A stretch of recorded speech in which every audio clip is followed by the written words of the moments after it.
여러분 안녕하십니까? 요즘 우리 이 대한민국 체제에서 가장 위협적인 존재가 바로 사법부다 하는 이야기가 나돌고 있습니다. 자, 법원 판단을 보면 기존에 있는 판결이나 또는 상식, 이 법치 이것을 뒤집는 판결이 많이 나오고 있어서 가장 위험한 판결을 많이 하고 있는 게 바로 이 사법부다.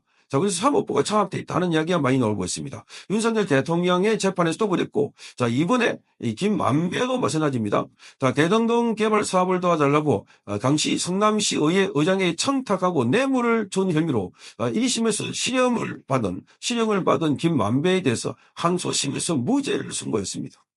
자, 이 항소심에서는 이 기존에 1심에서 이 2년 6개월을 선고했는데 이게 지금 무죄다라고 뒤집어 버린 겁니다. 자, 김만배는 누굽니까? 마당발. 법조에서 마당발입니다.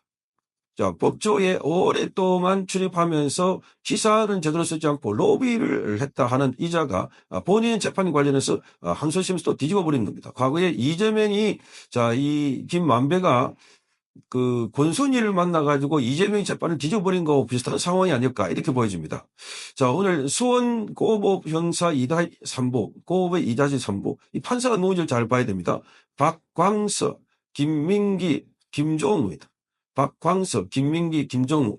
자, 여기는 지금 김만배의 뇌물 공여 혐의 사건에서 자, 원심이 유죄로 인정한 부분에 대해서 사실을 오인했고 법리를 잘못 적용했다. 그래서 이 무죄를 판단했다고 합니다. 자, 그동안 이 검찰이 기소할 때 최윤길 전 성남시 의회 의장에게 자, 이 도시개발공사 설립 조례안을 통과시켜 달라고 하면서 김만배가 부탁을 한 겁니다. 그리고 2023년 1월 조례안을 반대하는 의원들이 퇴장하는 사이에 이 표결 원칙에 반해서 조례안을 통과시켰다는 겁니다. 그러니까 김만배의 부탁을 듣고 최용길 성남시 의회 의장이 성남 도시개발공사, 말 많은 성남 도시개발공사, 그 도시개발공사를 설립하는데 조례안을 통과시켰다는 겁니다. 자, 그래서 이렇게 한 대가로 이 최용길 전 의장이 이 2021년 2월 달에 화천대유 부회장으로 채용이 됐고 대장동 도시개발사업 준공부터 성과급 40억 원을 순차적으로 지급하는 등의 약속을 받았다는 겁니다. 그리고 급여 등의 명목으로 8천만 원도 환기받았습니다. 자, 이 이제 돈을 쭉 받았는 게 그동안 이 사건 관련해서 성남 도시개발공사를 만들어 달라고 이 반대하는 의원들이 있는데 거기 무릅쓰고 밀어붙여가지고 그래서 해줬다고 해서 자, 김만배가 돈을 줬다는 겁니다. 그래서 1심은 지난해 2월 달에 뇌물 공여 혐의를 유죄로 판단해서 자, 김만배에게 징역 2년 6개월을 선고했습니다. 그리고 최윤길에게는 징역 4년 6개월을 각각 선고했습니다. 자, 그 당시만 하더라도 이 당시 증거 인멸의 염려가 있다고 보기 어렵다라고 하면서 실형을 선고해놓고도 법정 구속하지 않았습니다. 이것도 많이 봐줬다 이렇게 보이던데 많이 봐줬다. 그런데 자, 이 항소심에서 바로 이들에게 자, 이 김만배에게 무죄를 선고한 겁니다. 자, 이거를 보면 윤석열 대통령 건도 그렇고 최근에 이재명 재판도 그렇고 이재명도 지난번에 이 위정교 사건 관련해서 1심에서 분명히 유죄가 나올 것으로 우리가 기대를 했는데 그런데 무죄 선고돼 버렸습니다. 무죄. 선거법도 1심에서 징역 1년에 집행유예 2년이 선고되는데 항소심에서는 무죄가 선고돼 버렸습니다. 깜짝 놀랄 일들입니다. 최근에 이 EBS 사장으로 신동모 전 MBC 아나운서 국장이 선임되는데 그런데 그 EBS 사장 임기 다 돼가지고 그래서 이준숙 방송통신위원장과 부위원장이 이 신동모 아나운서를 두 사람이 선정했는데 여기에 지금 서울행정법원이 자 여기 전 임 사장이 가처분 임명 정지 가처분 신청을 했는데 그걸 받아들여버린 겁니다. 그래서 신동모 전 MBC 국장이 EBS 사장이 되지 못하고 임기가 끝난 EBS 사장이 계속 지금 사장을 하고 있습니다. 정말 충격적이지 않습니까? 그 이유가 바로 지금 두 사람 체제, 방통위원장을 포함한 이준석 위원장을 포함한 두 사람이 제적위원이 신동호 EBS 사장으로 임명하는데 동의안으로 심의 의결했다. 그에 따라서 신동호를 EBS 사장으로 임명함으로써 이루어졌는데 절차적 하자가 없다는 점이 충분히 서명되었다고 인정하기 부족하다. 말하자면 절차적 하자가 있다는 겁니다. 아니, 이것은 이준석 방송통신위원장이 지금 본인이 탄핵을 당해가지고 그래서 그걸 헌법재판소에서 4대4로 기각했습니다. 4명, 그러니까 2명으로 방송통신위원회를 우리고 그 업무를 본 게 잘못됐다. 그런데 그게 기각됨으로 해서 헌법재판소에서 2명 해도 된다고 이미 인정을 해준 겁니다.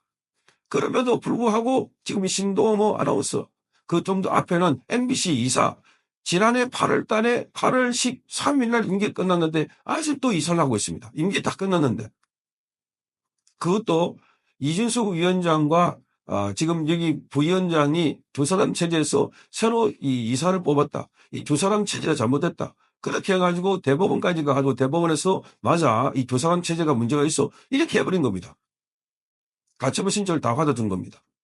본안 소청까지. 본안 소송은 뭡니까? 이게 2년 걸릴지 3년 걸릴지 모르는 겁니다. 그러면 여기 신동호 MBC 국장이 MBC EBS 사장 임기가 있는데 보통 2년 3년인데 자, 그 2차 소송 끝날 때까지는 사장 자리에 못 간다. 그러면 그 전에 EBS 사장 자리에 있던 이자가 계속 사장을 하고 있습니다. 임기가 끝났는데도. 이게 지금 대한민국 재판부입니다. 자, 그러니까 지금 이 김만배만 하더라도 아직도 돌아다니고 있습니다. 그러니까 지금 이재명이 윤석열 대통령이 탄핵되면서 유력한 대선 후보가 된다고 하니까 지금 서울로 환호를 보내고 있는 게 참 이런 자들 아닌가. 정진상이나 지금 김용이나 그리고 여기 김만배 이런 자들이 지금 드디어 우리 대가 돌아왔다. 자, 돌아왔다. 이제 드디어 이재명을 대통령을 모시고 본격적으로 전국 토를 대상으로 대장동 사업을 한번 해볼까 그런 생각을 하고 있지 않을까 이렇게 보이는 겁니다. 정말 충격적입니다. 이 판결이 판사들이 왜 이렇게 판결을 할까? 이건 누구나 보더라도 이 김만배로부터 로비를 받지 않았을까 하는 의혹이 거세게 제기되고 있습니다. 지금 이 윤석열 대통령에 대해서도 정형식 재판관이 그동안 돌아서 버렸다. 5대 3의 윤석열 대통령의 탄핵을 기각한다 이렇게 알려지고 있고 4대 4까지도 기각된다 이렇게 알려진다. 갑자기 뒤집어 버렸다. 그러니까 거기는 그 아들에게 협박을 받았다. 그 아들이 뭔가 협박을 받았다. 이런 이야기도 있습니다. 그 아들. 정현식의 아들. 변호사인데 뭔가 갑자기 수임을 많이 받거나 이 아들이 결혼식 할 때 김영란법 위반이 있다 뭐 이런 등 해서 서정호 변호사가 그런 제기를 했습니다. 그 외에도 뭔가 거래가 있지 않았을까? 그렇지 않고서 어떻게 저도 갑자기 뒤집어질까? 그렇지 않다면 왜 마흔역을 임명해놓고 계속해서 그렇게 급박을 했을까? 결과를 보니까 마흔역이 별로 없는 겁니다. 8대 0이니까. 그러니까 이게 뭔가 우리가 납득하지 못하는 도저히 상식적으로 납득 안 되는 이런 일들이 사법부에 너무나 많다.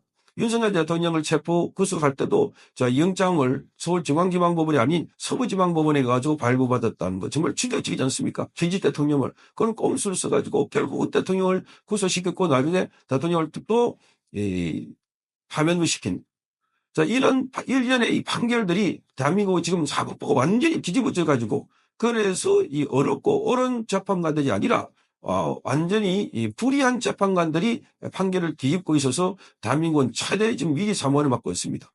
자, 사법부가 바르지 않으면 나머지는 최종 보루가 사법부인데 여기서 시시비비를 가르게 되는데 여기서부터 바로 이렇게 우리 사회를 뒤집어 버리는 상황이어서 사법부 위기가 현실화가 되고 있습니다. 성창경 TV였습니다.